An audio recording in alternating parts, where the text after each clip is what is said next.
Welcome to PNRShow Season 1, Episode 23, Shandy. I'd rather have lager than rye. I'll take a strong stout over stride. I prefer to confer with a half pint of ale than live a long life till my private thoughts fail. For life without liquor is to no avail, so bring me lager for life. I'd rather have lager. Oh, sakes and McGore, welcome here. It's a nice summer evening. We're going to be drinking some summer shandy with you. It's the Pint of No Return show. With me, Rob, Keith, Jeremy, and Gary. We're coming to you live from all parts of the United States, but our hearts will always be in Ireland. Welcome to the Pint of No Return show, episode 22. Hi, guys. Hey, Rob. Are shandies Irish? I didn't know that. They probably are. Yes, they are. Oh, that makes sense. Summer shandy. It's an educational show. Hit you with a shillelagh. So, guys, how are you this week? I am doing well. I am Awesome. hot. Summer kind of snuck up on us suddenly. Yeah, it did. Sure did. I don't think it snuck up on you at all with the drought you've been having. Well, it was kind of cold, and now it's hot all of a sudden. Have you incurred any $500 tickets for drinking glasses of water? No. Oh. That doesn't actually go into effect until August. Oh. So are people like watering their lawns like there's no tomorrow? I'm not. Oh. I never do.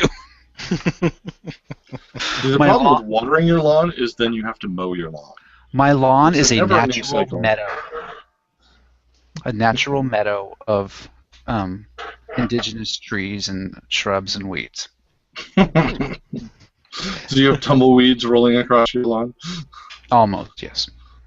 You should start growing things like hops and yeast there. They don't require as much water, I don't think. I have hops in the backyard. There you go. I didn't know that. This could just kickstart your brewery. This whole drought thing could be a boon to your economy.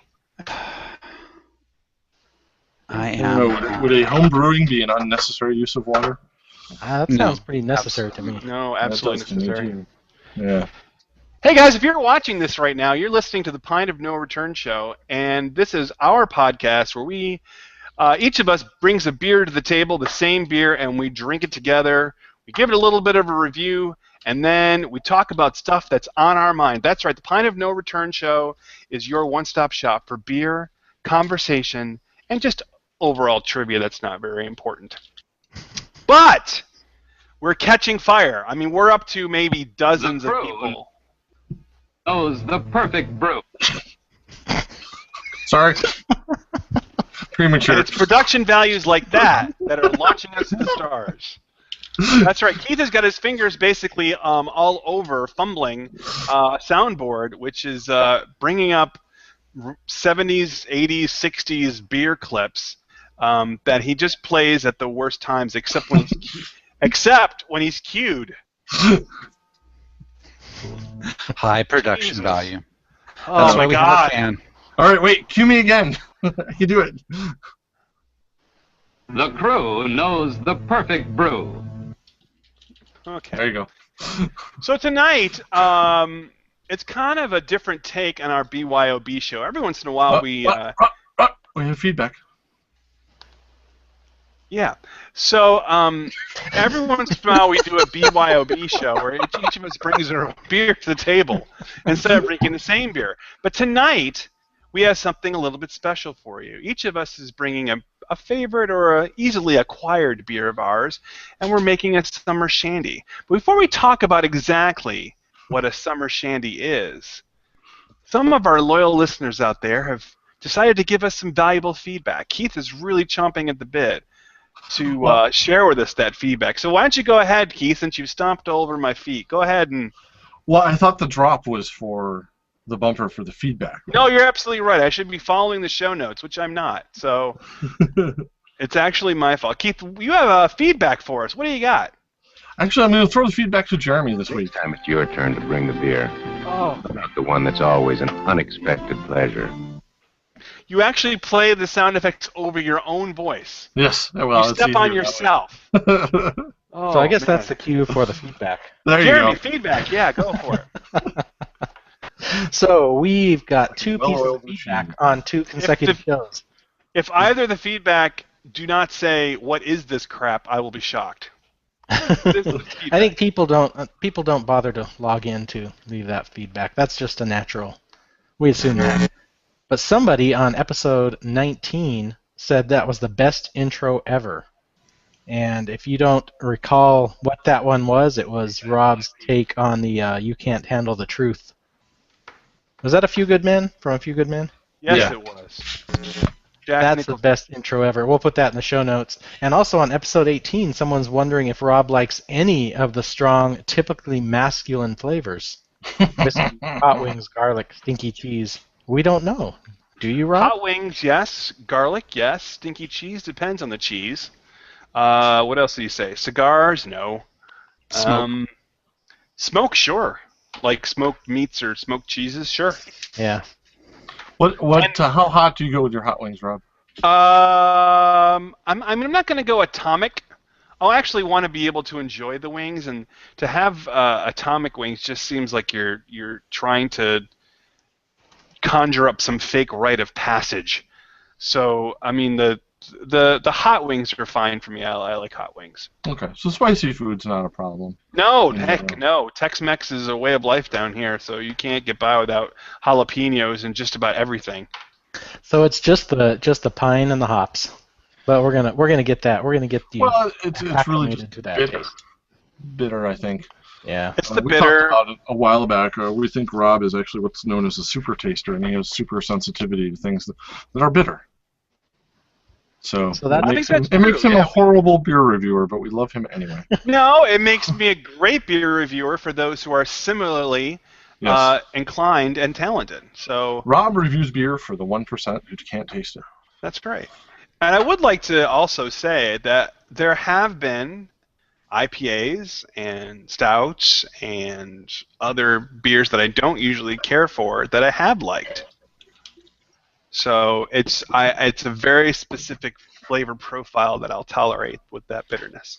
Yeah, it is funny. You are inconsistent in your consistencies. No, it's actually consistent. I prefer, if it's going to be bitter, I need it to combine with other things to try to kind of mellow out just that straight bitterness.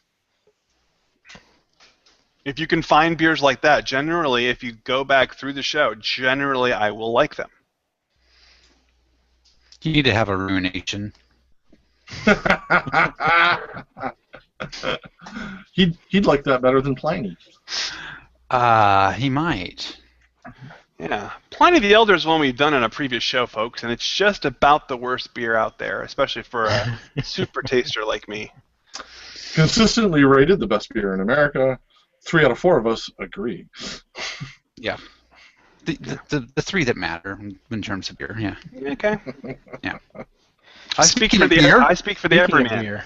So summer shandy. So what we got is, if you've never had a shandy before, it basically That's why Peels gives you smooth lager-flavored glass after glass after glass. Right on time. can't. Well, you got to give me my bumper space. I'm going to step on it. I'm so used to not having bumpers that in the pre-show, tell me that there are bumpers ready that you want to play. Last week you yelled at me for not having bumpers, so here I am. I am Yeah. ready with the bumpers. I don't think you're so much ready. I'm ready. Go, folks. Get the hang of it. Okay, guys- summer Sneak couples therapy, I swear. 25, 30 years of glorious bliss. So a shandy is basically a half beer, half lemonade concoction. If you think of an Arnold Palmer, which is half tea, half lemonade, the shandy is kind of the beer's equivalent of that. So each of us has brought a beer to the table that we're going to be combining with some form of lemonade for our own special shandy. So let's go around the table, or around the screens, as it were. And Gary, what beer are you going to be using for your shandy? I have a Firestone Walker Pale Ale. They're Pale 31. Okay. That I found stashed in the back of a cupboard somewhere and figured, that's a good way to use it. So And it's a how good about pale ale. your You know, how I about have your never lemonade? had Oh, sorry. any Firestone Walker ever. You've never And had I have Firestone? Yeah, I have it around here. That gets shipped in, but that's one brand for some reason I've never touched.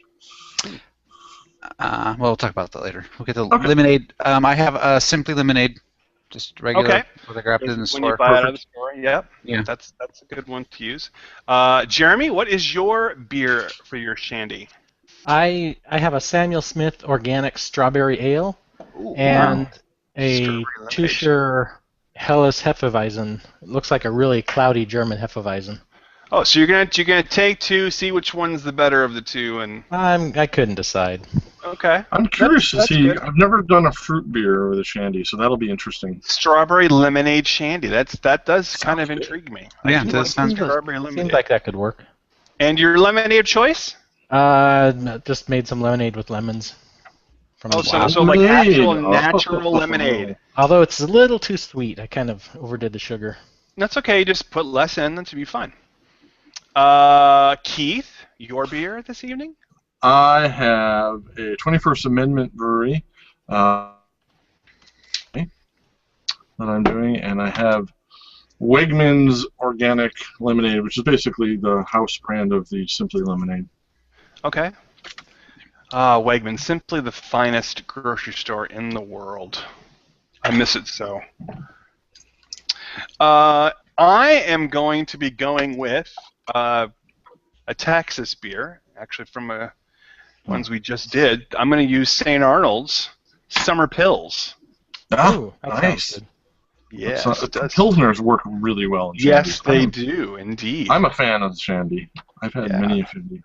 Now, for my lemonade, I'm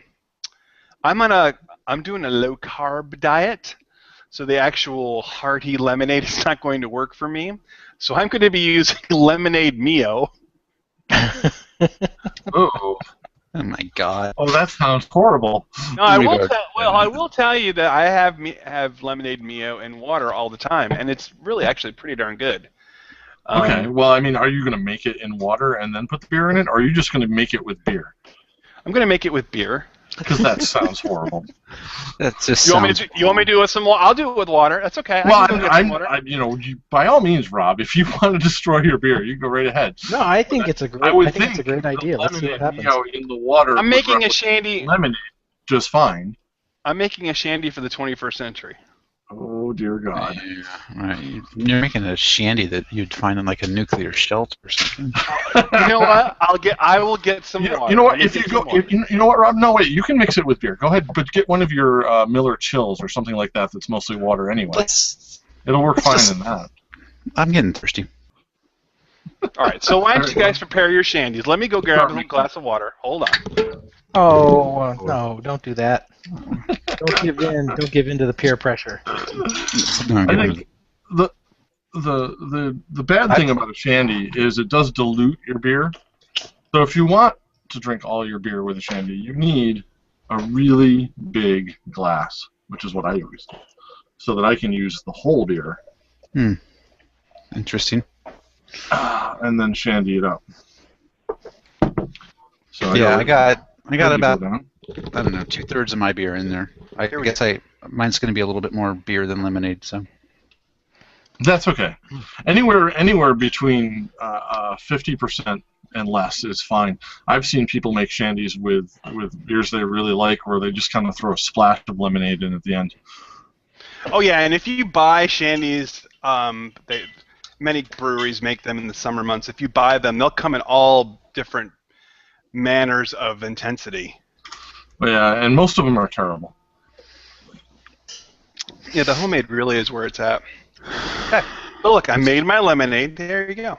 It's so easy to make a homemade one and it's so much more refreshing and tasteful. And it is a great way to get rid of a bad beer. Because although, like most things, if you make a shandy with a good beer, it's going to be a good shandy.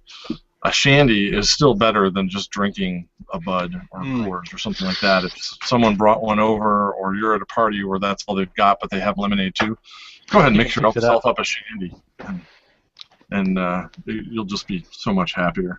I had to take just a quick pull of the summer pills. My God, is it good? I have to go get some. This Go get the some more. Samuel Smith strawberry is really pretty fruity. It's I've only had had this. the Vita strawberry, and this I've is had the much fruitier Samuel than. Smith Oh, yeah. strawberry. Samuel Smith fruit beers in general, they're fairly new, are actually really good. And they make a Yeah. dry cider too. That's also worth having. Jeremy, what that tells me is that it's either going to be unbelievably brilliant or go horribly wrong. Yes, it will be awesome or terrible. Yeah, either one, nothing in the middle. I'm actually fairly optimistic because Samuel Smith, like I said, is a good brewery, and that's a pretty good fruit beer. And I think mixing it with lemonade will be. I think you'll be happy with that. Yeah, they do make some great beers. They really do. They're one of my favorite imports. All right, is everybody ready with their shandies? Yeah. I am. Ooh, it's a big glass Hold of your shandy. shandy in your hand. Prost. Hold your shandy in your handy. Cheers, my friends.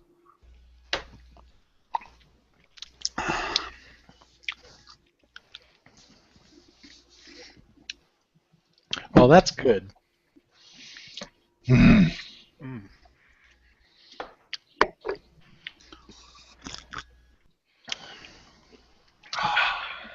Wow. That is really good. I'm a little jealous of your homemade lemonade, Jeremy. No, don't be jealous. It's too sweet. But it probably really goes well with it. You're doing the strawberry beer. It probably goes really Yeah. well with that. Yeah, it does. It is a little on the sweet side, but that's my fault. The flavor combination it's good. That, man, I could drink that all summer, all day long. Good thing it's summer finally. I think Yeah. that's the point, right? Yeah.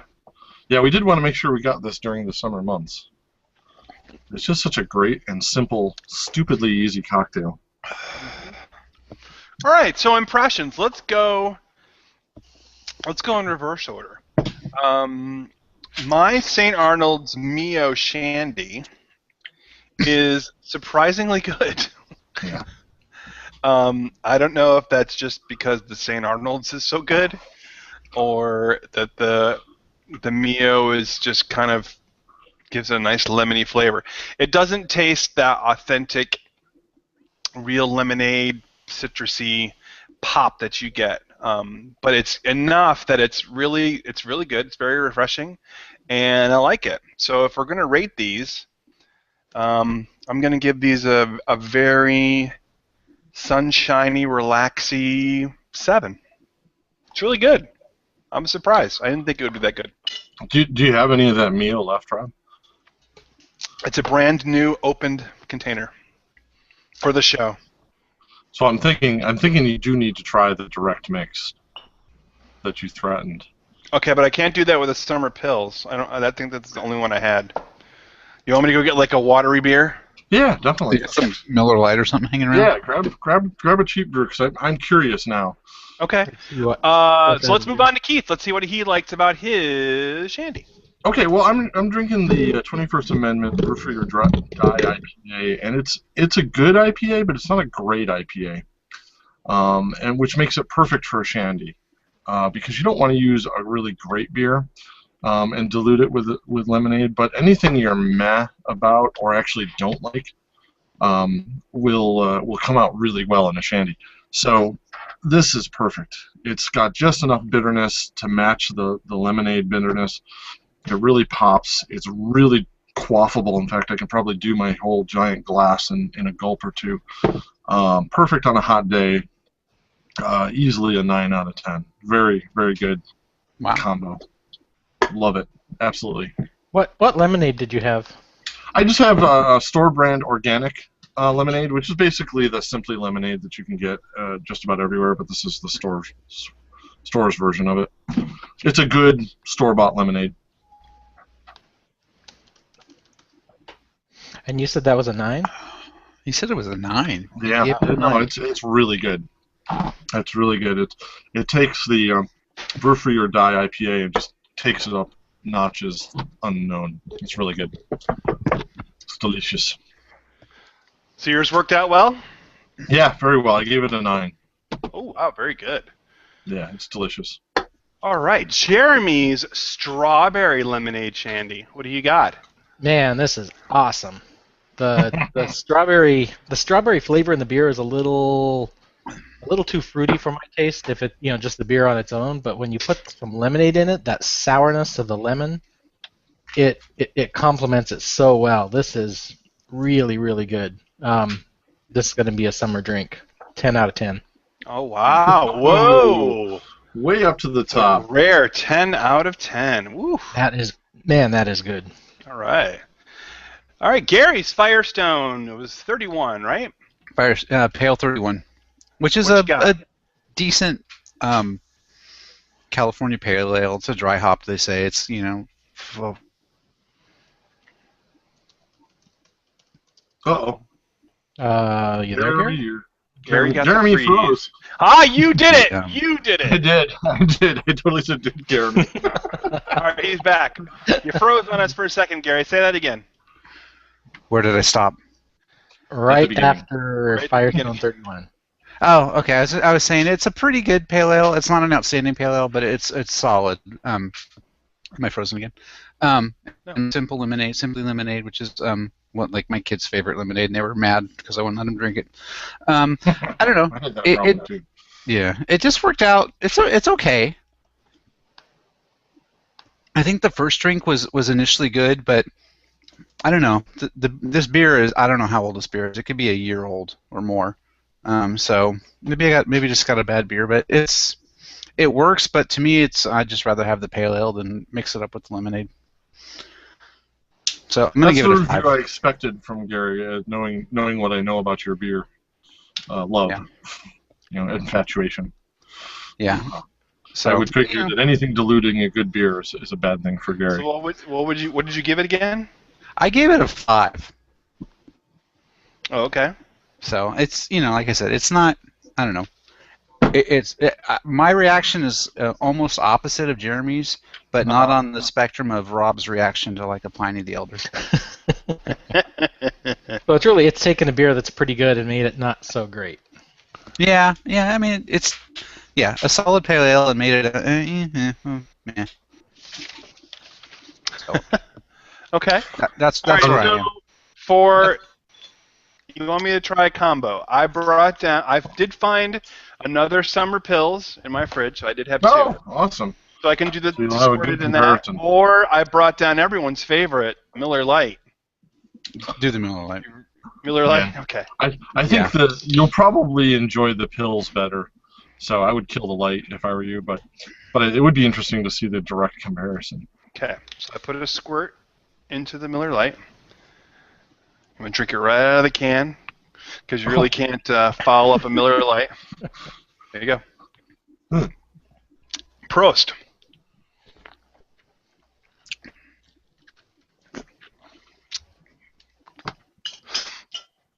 You want to hear something amazing? I'm waiting. I like it better than the summer pills. Oh my God. Not better than the summer pills beer. That's an awesome beer. But the shandy, it's actually maybe it's because there's Makes it water. better, Sandy. Yeah, it does actually. There's more water in the beer, so it makes it better. The lemonade makes. Well, yeah, that's true. I mean, Miller Lite is probably about 90% water. So I will roughly, tell you- he's just made lemonade. No, it's still got the beer taste to it. It's never damn had. good actually. I never had Damn a good. pure taste to it. Yeah. I give the Miller Lite shandy a perfect 10. Wow. Perfect 10 is awesome. Miller Oh my Lite God. Mio shandy. I've like to Miller these Lite guys, was you don't a understand, Mio. listeners. I've just about committed every sin possible to a beer lover. And somehow well, it no, came you out Miller Lite's right on top amazing. of that. One of the few ways to improve Miller Lite, and for that we are grateful. There you go. So give the Miller Lite shandy a try, or the Pabst Blue Ribbon. God, if you want some cheap shandy. Oh, PBR and lemonade is actually awesome. There you go. See? I've made shandies with all kinds of beers, and cheap beers do work good. I've also gone down the road of stouts. There's nothing wrong with a stout shandy. You can take those nice dark beers. Black IPAs are amazing with lemonade. Ambers actually. Oh no, they're really good.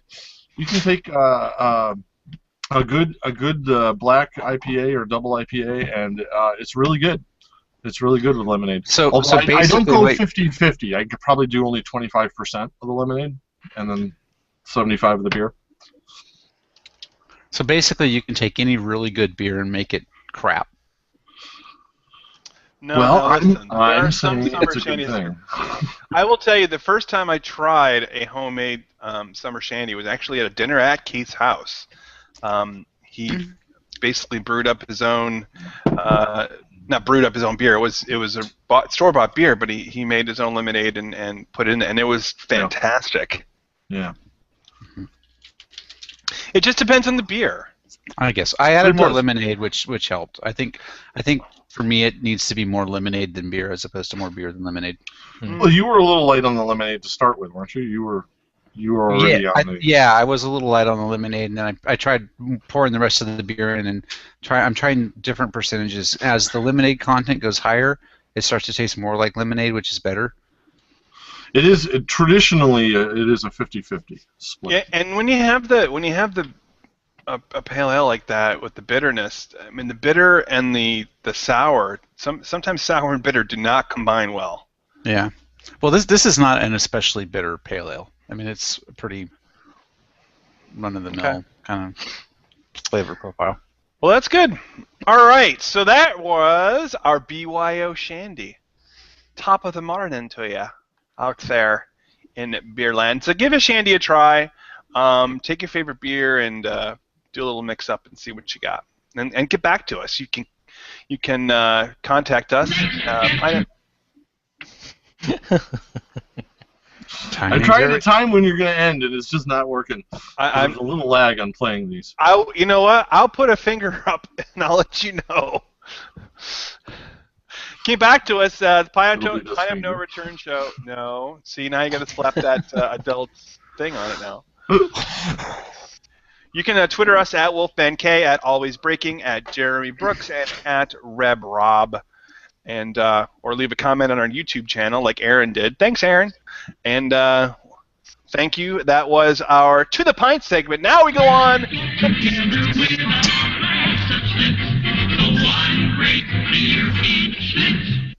I did it when you put your finger up, like you said. But I point to you. This is Get Ready.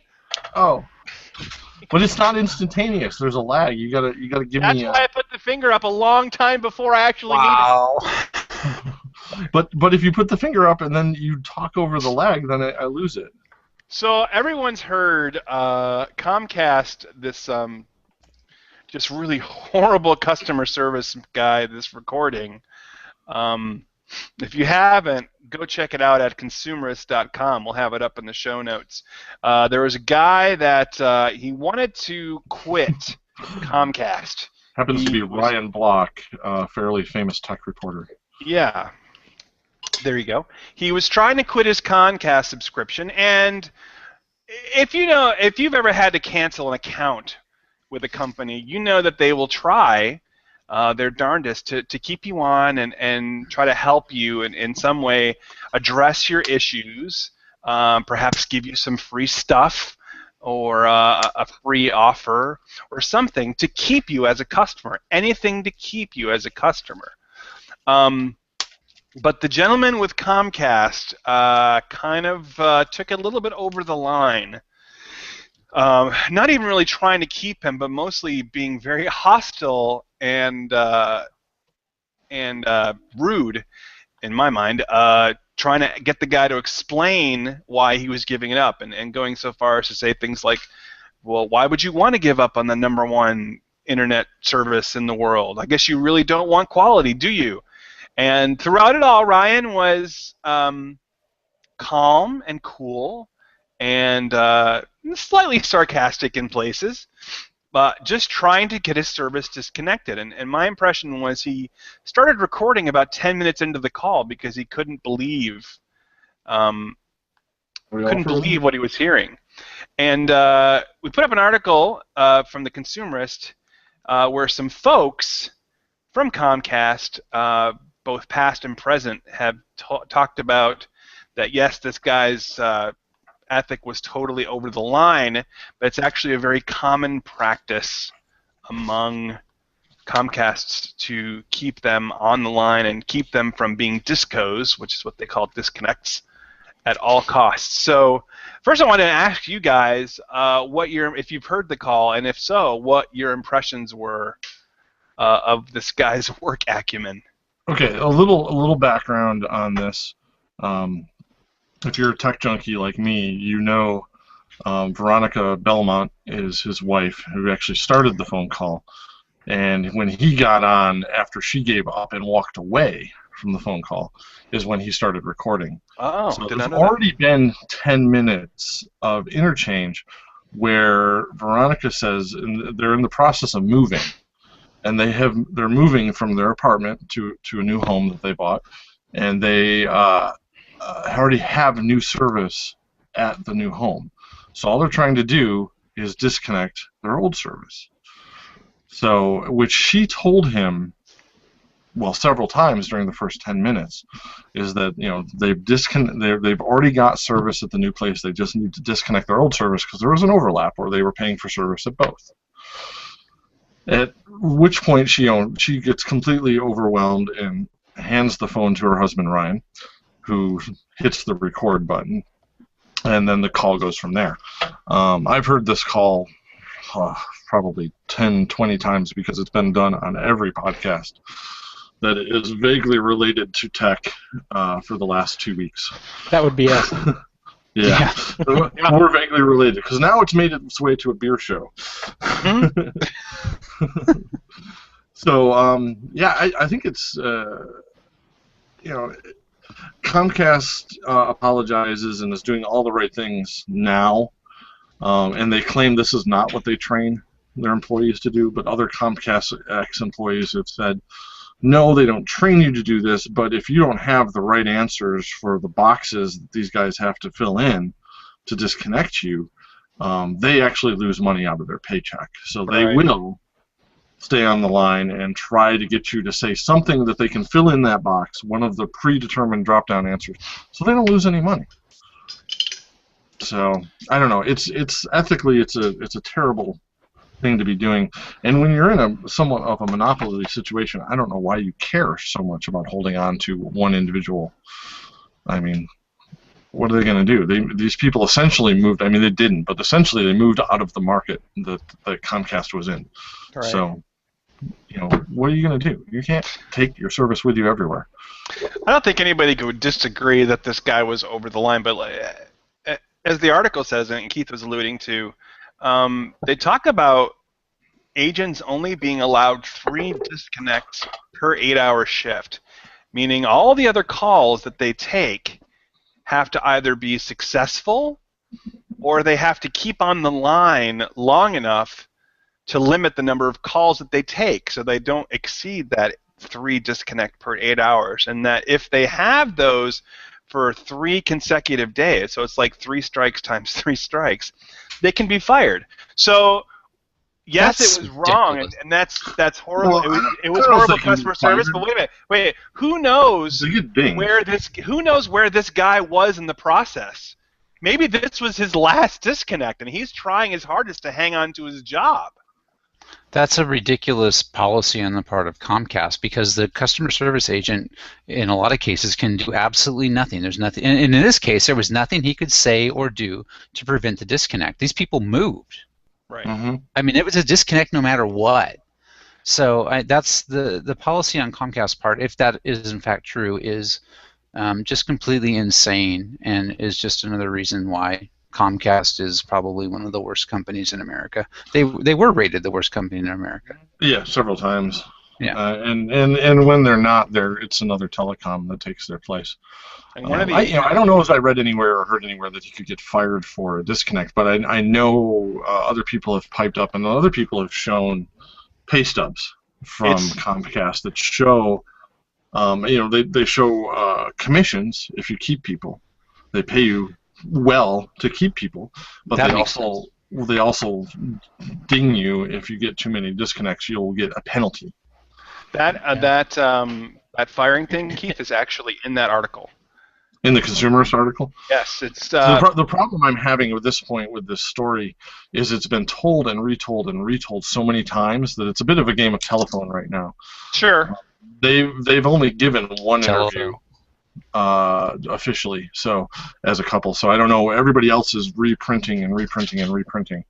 And so I don't know if that's true or not, and I would be hesitant, even though the Consumers is good at fact checking, I would be hesitant to start making claims against Comcast on what they That's do or why, don't do. folks, you can trust us at Pint of No Return. That's right. That's right. But it goes to I think it goes to customer service kind of as a general topic. I mean, Yeah. I know that in my household, when there's a problem with customer service, my wife is going to take that call most of the time, and that's because she turns it into an Olympic sport. With the job she has, she works for an educational company, and she's in a service basically industry, and she knows how important customer service is. And so when she receives bad customer service, she just rips into them like a hyena on a downed wildebeest. It's a sight to see. And I think we all can think of times. We wouldn't probably have to think very far. Maybe even this week, where we received poor customer service. And Yes. Well, the thing that gets me too is typically the phone calls on the customer service side of whatever company you're dealing with, but we'll say Comcast for the sake of argument, are recorded for quality assurance and record keeping and stuff. They don't really count on the average consumer being able to record their side of the conversation. Right. It might be something we all want to think about doing, is letting them know we're recording you, so that they won't be such dicks, and they'll think twice about how they're acting. So it's not a bad idea. Even if you're not, just tell them you are. That would be my advice. But the interesting thing is, if you go down to any of the like Comcast stores or the Time Warner stores, you literally can walk up, hand in your equipment, tell them you're disconnecting, and get a receipt and walk out. Those guys have no time or no obligation to try to retain you. right. So doing it in person and then you walk away with a paper receipt works best. I have done it on the business side several times over the phone, and only to find a month later that we're still getting billed, and when we call up, they have no record of our disconnect. Mhm. So that's the other figures. trick they like to do is you call up and disconnect. They say, oh yeah, sure, we'll take care of that for you, and then they hang up and forget about it, and it never does. So you keep getting billed, and then you don't pay those bills, then you go to collection agencies, and it just becomes a nightmare. So I think it's always better to get some kind of receipt, and the best way to do that is to do it in person if you can. How is I the agree. customer service out in California? Awesome. Well, So it's the same as anywhere because it all goes to India. Rob's alluding to my experience this week, or actually more my wife's experience this week, where we had our car in the shop and it had a warranty repair, warranty repair on the fuel pump, had the fuel pump replaced. So she picked up the car after it was done, and we had some other stuff done too. A week later, she's on the freeway, on a busy freeway that is in a construction zone, and the car just dies. And she doesn't know what's going on, so she pulls over. She gets 20 yards past those cement barriers they have in construction zones and is able to actually get onto his shoulder. So it was a very scary situation because she was almost in the traffic lane where she would have had to stop. So we pick her up. It's a Friday. We go get have the car towed. We're without it for the weekend. Tuesday they call us and tell us that the technician forgot to reset the gas gauge when they replaced the fuel pump. So when she thought she had half a tank of gas, she had none and ran out of gas on the freeway. So it was a poor customer service experience, and she certainly let them know how she felt about that. We got a free tank of gas out of it, but that pales in comparison to the inconvenience to us.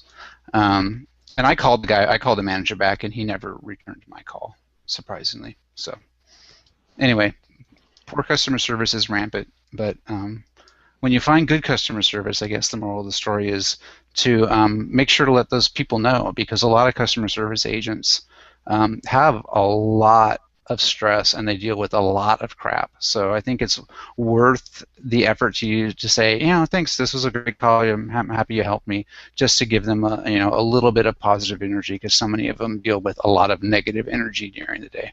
Oh yeah, I mean, customer service agents. I mean, you've already essentially, if you're calling them, you've already got a problem, so you're already mad. Yeah. And the best companies have empowered their customer service people to do whatever it takes to make you happy. A good example of that is Amazon. If you've ever called Amazon customer service for anything, they are amazing. They will do whatever you need done to make whatever it is right. They are. And not only that, in my experience, my father's experience several times. He's a Kindle Fire owner, and he had while he was on vacation, his power charging plug died, and they couldn't get it to work or anything.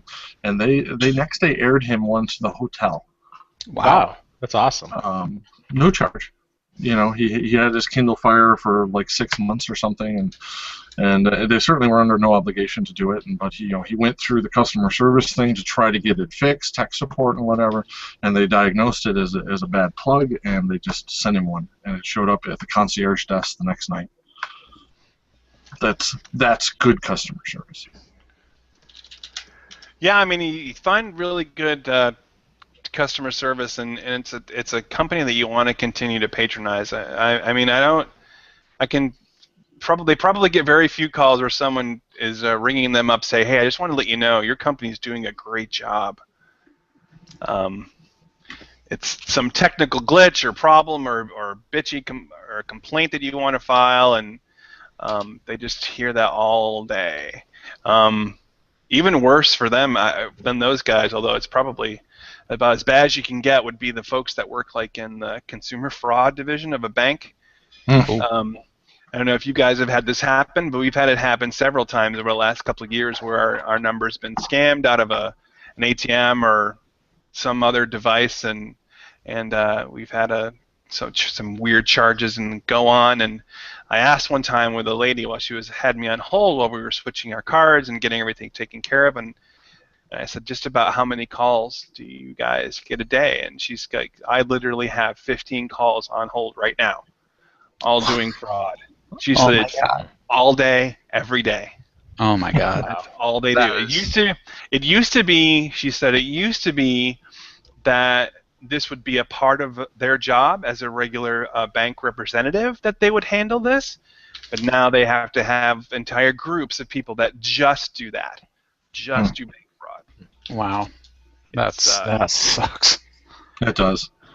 Yeah. So with the identity theft and everything these days, I mean, that stuff is just so scary. Everybody's so paranoid. I can't imagine a worse call than to take something like that. It's kind of like burglarizing your house. If someone really wants to do it, they're going to do it, no matter how great your alarm system is, or if you have protection or whatever. If someone really wants to get in, if someone really wants to steal your information, they're going to do it. There's so many ways that you're not protected that it's going to happen. But if you have a great bank and you have, whatever, it's some kind of LifeLock system, or the bank itself has its identity, like we have Wells Fargo, and not that they're paying us for this show, but Wells Fargo is so good about notifying us when something seems weird or out of place. They've literally caught it every time. Yeah, our bank's the same way. Yeah, a lot of the banks are. And it's almost annoying because as soon as you do take a trip, like we travel so infrequently that the second we take a trip, we run into problems with our card being blocked because they're afraid that there's been fraud, and it's no, I just need a tank of gas so I can continue driving down the coast, please. Please let me have my money. I've had my card not work to buy gas on a trip, and then my wife's card work, and it's the same account. Yep. Random, but I'd rather them err on the side of caution. Yeah. Well, it's kind of a bird walk into identity theft, but when you get a really good consumer group or good customer service, it really does mean something to us. I mean, aside from the fact that for some of these companies, it takes you 10, 15 minutes just to get to a representative. When you finally do, if they're if they're complete a-holes about it, then it makes it all the more worse. So anyway, that's our pint segment. That's our pint taken segment. Now on to our picks for the weeks and the half pints. Beer? Can it be? Try calling Red Cat Ale and see. It worked! It worked! It only took the whole show, but we did it. Nicely done. Excellent timing. So in this segment of the show, each of us has some kind of a quick pick. Usually it's a TV show, movie, iOS app, or a magazine article, something that's caught our fancy over the last week or the last few months, and we like to share that with you. So Keith, when he does his pick, he usually leaves his in invisible font, meaning he doesn't put one in. So it's kind of a surprise to us. So Keith, what's your pick for this week? Well, I'm going to go back to a pick I made just a couple weeks ago, and that pick was Hearthstone. I recommended the online virtual trading card competition game Hearthstone, which is based on the World of Warcraft stuff by Blizzard. But this week, the first major expansion came out for it. It's called The Curse of Naxxramas. And what it is it's a set of new cards that you have to earn by playing these solo adventures. What's nice about solo adventures is you're not playing with someone else. I do enjoy playing with other people, but once you start a game with someone else, you kind of have to be there for the whole game. These are you can walk away from, come back to, and finish later type things. So they're a little nicer for casual play. But they're releasing total of 5 what they're calling wings for this expansion, 1 a week for the next, I guess, 5 weeks. The first one is out, and if you get the first one in the first month, it will be free. So right now, if you go and download The Curse of Naxxramas and just open it up once, you don't even have to play it yet, just open it up once, it will stay free and you'll have access to it, the first wing forever. The remaining wings are going to be, I think, $5 each or $7 each. But you can buy all of them up front at a discount for like $20 or something right now. But the first one is free if you get it during the promotional period. So I would recommend that everybody check it out. It's a great way to just kind of experience a little more Hearthstone. And if you're concerned about playing against other people who might be better than you, or just the stress of the time limit during that game, this is a great way to play solo against the computer with a little AI, and it's really a lot of fun. So what I found out with Hearthstone is you really have to play for a while to get some of those really good cards, and I've played Keith a few times and I've played some other folks online a few times, and if you're playing with the beginner set or just even a few cards, they will thrash you. There's just no way. Yeah. Well, you want to collect the cards. It's like Magic, if you open a half dozen packs of Magic and expect to be able to play with that against the guys who've been collecting forever, you're not gonna. You've got to collect a set. The nice thing is, though, you can play in casual mode and do the daily quests and stuff, and earn that gold without, earn the gold to buy the packs and not put money into the game if you want. Or if you want to jumpstart it, you can throw some money towards the developers who did a great game, and buy those packs. And if you buy them in bulk, they get cheaper and cheaper. So my feeling is, if you like the game, toss them some money and buy a few packs of cards and get yourself kickstarted a little bit. But there are a ton of players that just totally play it for free, and that's cool too. Very cool. My pick for the week is also an iOS app based on a board game. There are different types of board games, mainly divided up into 2 groups among the hobby gamers. One are called Ameritrash games, and those are games that emphasize the theme over mechanics. Games like Last Night on Earth, which is a zombie game, and D&D and things like that really have a strong related theme. And then you have the Euro games, which are much more about mechanics and the pieces of the game rather than the actual theme. And one of the Euro games that I've gotten into recently is called Le Havre, and it's basically a game about a French port. And without going into too many details, because I would really like people to try this and tell me what you think about it. Basically, it's a resource collection investment game where you play a harbor master or one of the folks that owns a harbor in this town, and as different resources come up, they gradually get to be more and more, and you basically have one action you can take in a turn. You can collect some of these resources. You can use resources that you've already had to build buildings that you can use to parlay your resources, say like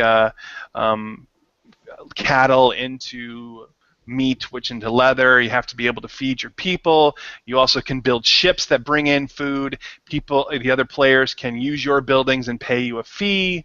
So it's a very much an investment, short and long type of deal with Le Havre, and it's a very cool game. It plays excellent on the iPad, and so I heartily recommend it. But the reason I found Le Havre is because of the Secret Cabal Gaming Podcast. They're part of the Dice Tower Network, and you can find them at thesecretcabal.com. And basically, they're four guys from Pennsylvania who sit down and love games. They talk about the games they played over the week. They review a game in depth, not just new stuff, but stuff from years ago. They take you through a basic walk through the game and then review it. Then they'll discuss games and things that are in the news, and then they'll do a little RPG discussions, but in a very generic sense, kind of just topical things that come up. So they're very funny.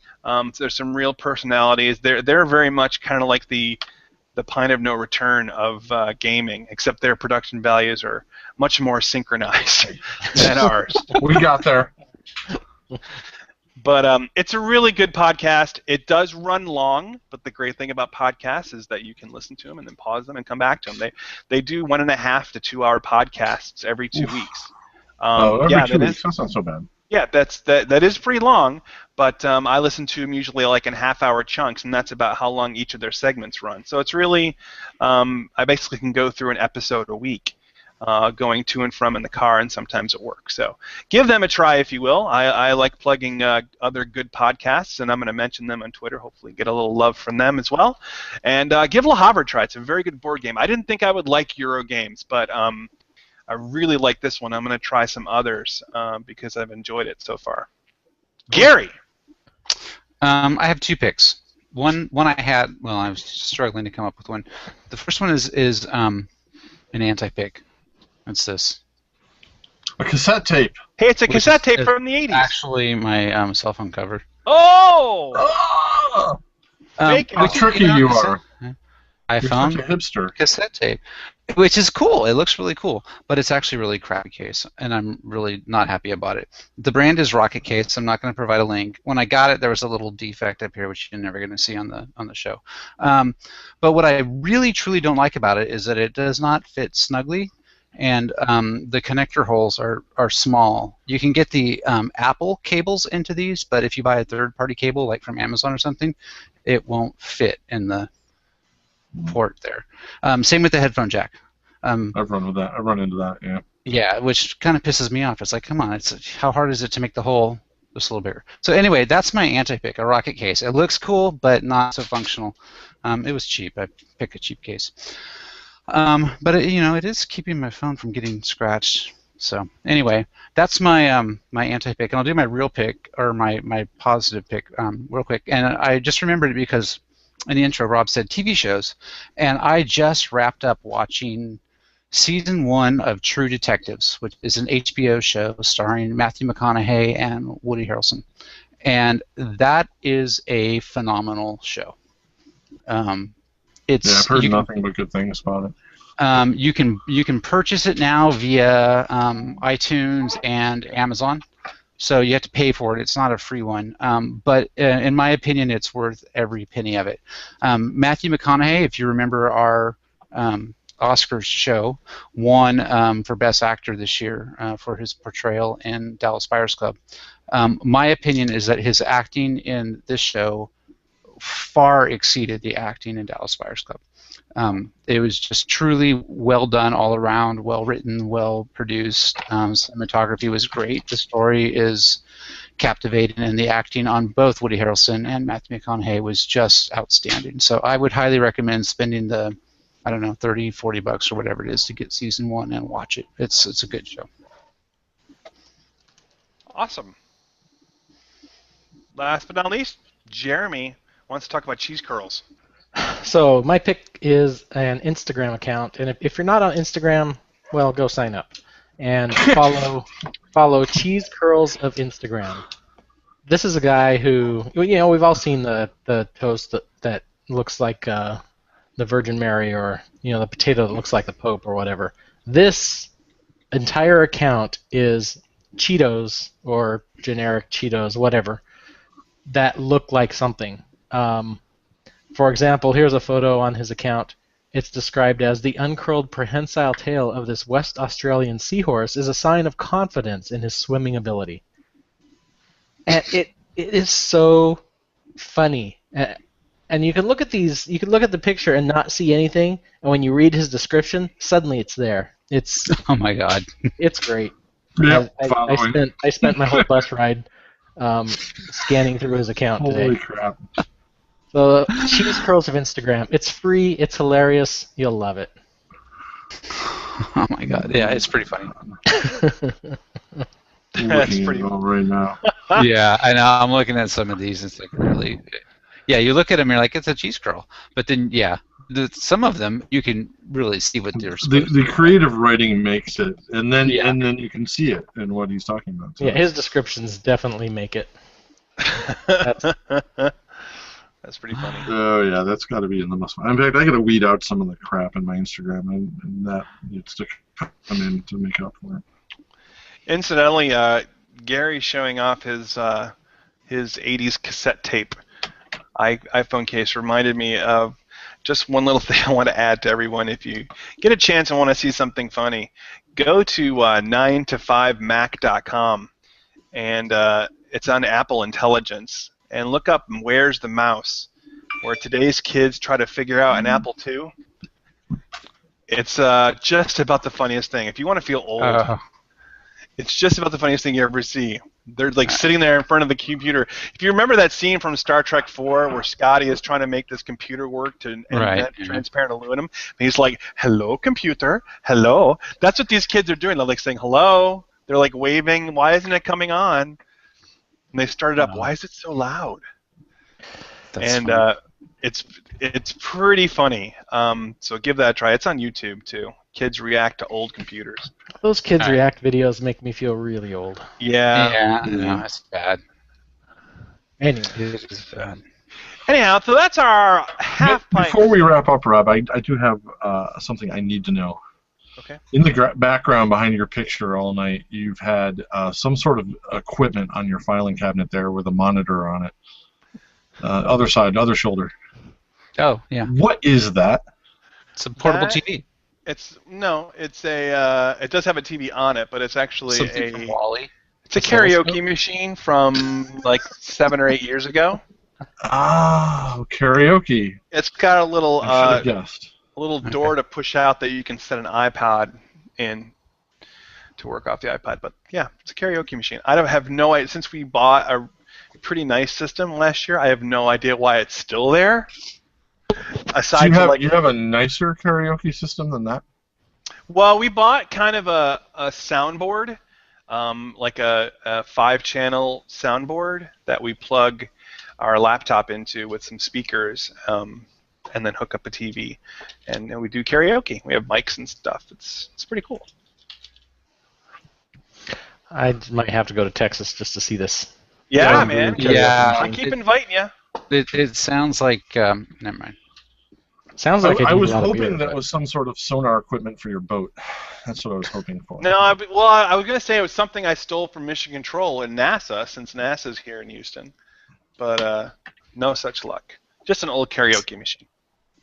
Anything else you want to know about? No, I'm good. That was my question for that. I've been looking at that thing for the last hour, going, "What the hell is it?" I've got my masks on the wall. You can kind of see those. Yeah, I can see those. It's lovely. Those are great. Anyway, so Planet No Return Show.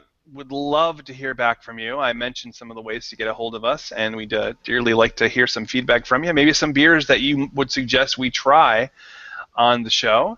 And next week, we haven't even talked about next week. Oh, next week we're not going to be broadcasting. We're not on We're unless you week guys off. can figure out how to run a show, because I will be out. We can't do anything without you. Yeah. You guys are the He's best. going up to a summer retreat. Yes, my sister will be heading up from Virginia for the week, so we're taking the second half of the week and heading there ourselves. His pretty tall blonde sister, the nuclear scientist. Engineer, nuclear engineer. Well, yeah. She knows some science too. Potato. So anyway, yeah, that family is a trip, man. If you can meet, if you're out there out and about, especially if you're in the Rochester area and you meet the Seiferts, settle in, because you've got yourself at least 3 or 4 days of solid entertainment. You thought Keith was enjoyable. Wait till you meet Keith's dad. Yes, I'm the least of the family, let me assure you. Well, I don't know about the least, but it's an interesting family, the Seiferts. Wow. Anyhow, Lose all our so bandwidth? yeah, exactly.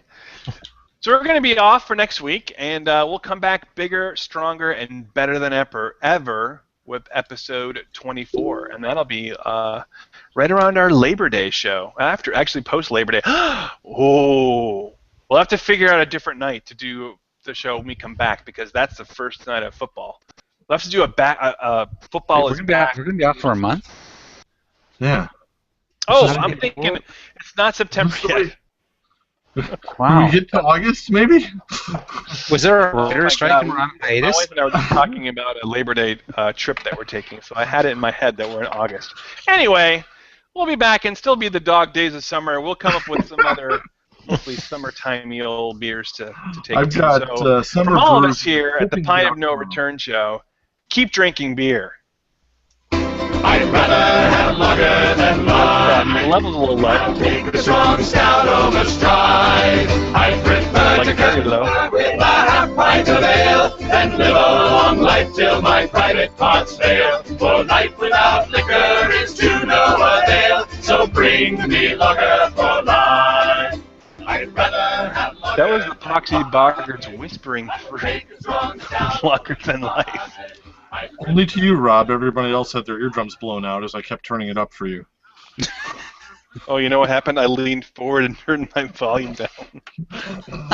Well done, sir. And he blames it on me. Production value. Oh, production Yeah, value. screwed up, Dan. All right, boys.